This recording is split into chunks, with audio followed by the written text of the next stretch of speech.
রাস্তা নিকাশি খারাপ বৈদ্যবাটি জেলেপাড়ায়, সেই জেলেপাড়া চিনি না বলেছিলেন চেয়ারম্যান। আজ জেলেপাড়ার প্রচারে গিয়ে কাজ না হওয়া নিয়ে অভিযোগ শুনতে হলো তৃণমূল প্রার্থীকে।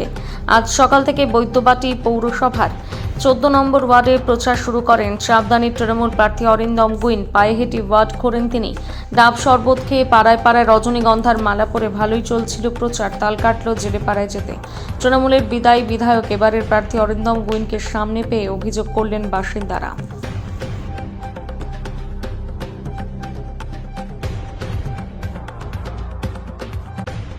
ইতিমধ্যেই মুখ্যমন্ত্রী সমর্থনে আপনার সভা সেরেছেন, এটা কি কোথাও বাড়তি অক্সিজেন দিচ্ছে আপনাদের?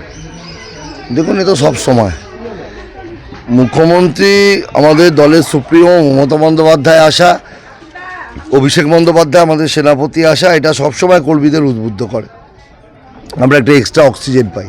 আজকে তো 14 নম্বর ওয়ার্ডে প্রচার ছাড়ছেন, আপনার কাছে একটা রাস্তার দাবি জানানো হলো। দেখুন, মানুষ তো তাদের কাছেই দাবি করে যারা কাজ করে। দাবিটা কার কাছে থাকবে? দাবি তো আমাদের কাছেই থাকবে, কারণ আমরা এই যে 14 নম্বর ওয়ার্ড বদ্দিপাটি পৌর এলাকার সবচেয়ে বড় ওয়ার্ডগুলোর মধ্যে একটা। এই বদ্দিপাটি পৌর এলাকায় যে উন্নয়ন 14 নম্বর ওয়ার্ড দিনে দিনে বাড়ছে। যেসব জায়গায় ইউআরসি মাঠ, ওই সব অঞ্চলের মানুষ কোনোদিন ভাবেনি রাস্তা হবে, সেখানকার রাস্তা হয়ে গেছে। আর কিছু কিছু গলি বাকি আছে। এইসব যে রাস্তা দিয়ে আমরা হাঁটছি, মেন রোড সমস্ত ঢালাই করা ঝাঁ চকচকে রাস্তা। কিছু কিছু গলি আছে যেগুলো ব্যক্তিগত গলি, যারা চাইছে হ্যান্ডওভার করতে। এই যেমন এইমাত্র আমাকে বলছিল, দাদা এই গলিটা আমাদের করে দিতে হবে। এটা কাদের থেকে চাইবে? যারা কাজ করে তাদের থেকে। এরা তো অন্য পার্টির থেকে চাইছে না, কেননা জানে তাদের ক্ষমতা নেই, তারা করতেও পারবে না, তারা করবেও না। তারা 15 লাখের মতো স্বপ্ন দেখাবে, 2 কোটি বেকার যুবকদের চাকরির মতো স্বপ্ন দেখাবে। এরা করবে না, জানে যে ভাওতাবাজ দল নয়, তৃণমূল কংগ্রেসই একমাত্র কাজ করে, তৃণমূল কংগ্রেসকেই দাবি করবে। আপনি তো আশ্বাস দিলেন, আশ্বাসে খুশি মনে হলো অনেকটাই। খুশি মানে তারা তো জানে।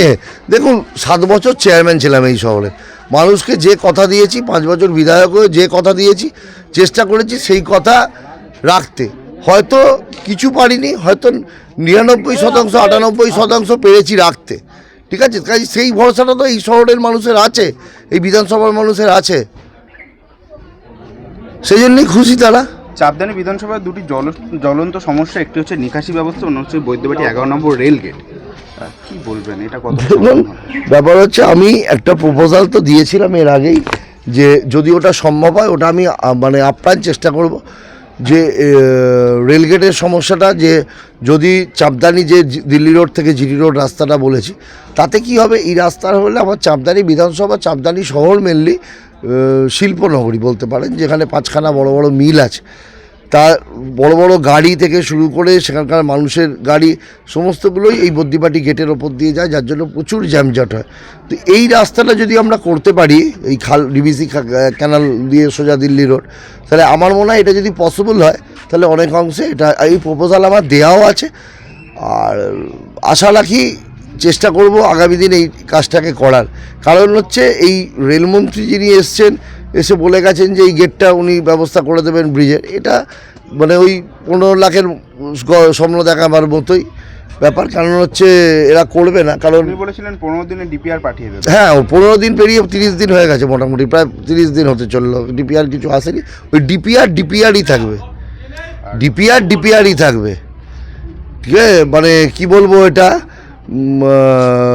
মানে ওই জুমলা এক ধরনের। কারণ একটা প্ল্যান থাকা দরকার, একটা প্রোগ্রাম থাকার দরকার। ধরুন, একটা ব্যস্ততম রাস্তা জিটি রোড, এই গেটটা জিটি রোডের ওপর, এটা ব্যস্ততম রাস্তা। তো সেখানে কি পরিকল্পনা আছে তাদের, যে এই রাস্তায় কাজ হলে আগামী দিন মানুষ, বড় বড় গাড়ি, তারা কোথা দিয়ে যাবে, কি পরিকল্পনা আছে, কোথা দিয়ে, তার বিকল্প রাস্তা কি আছে, রুট কি আছে, কিছুই তো জানা নেই। কাজে এটা বাস্তবায়িত হওয়া মানে অসম্ভব বলে মনে করছি। আপনি যেখানে দাঁড়িয়ে আছেন, নিকাশি ব্যবস্থা সেখানকার একটা সমস্যা। দেখুন, আমি বলি যে এই শহর অনেক পুরনো, এটা প্রায় 57 বছরের শহর। এই 157 বছরের শহর, এটা আনপ্ল্যান সিটি, কোনো এটা প্রি প্ল্যান বা প্ল্যান ওয়াইজ নয়, আনপ্ল্যান সিটি। কাজেই এই জায়গায় আমার মনে হয় যে, আর এই 14 নম্বর ওয়ার্ড বলুন, এই জায়গাগুলো দিনে দিনে ডেভেলপড হচ্ছে, দিনে দিনে বাড়ছে। বেশ কিছু বছর ধরে, মানে ধরুন 2010-11 সালের আগে এখানে জমি কিনেছেন, তারা বাড়ি করেছেন। এদের কোনো নিকাশি ব্যবস্থা নেই, কিছু ছিল না, কিন্তু আমরা তবু চেষ্টা করেছি যতটা পারা যায় নিকাশি ব্যবস্থা করার। কেএমডিএ স্পেশালি এই ড্রেনেজ সিস্টেমগুলো আরও করিয়েছে, তাতে আশা রাখি আগামী দিনে এই সমস্যা মিটবে, অনেক অংশে মিটবে।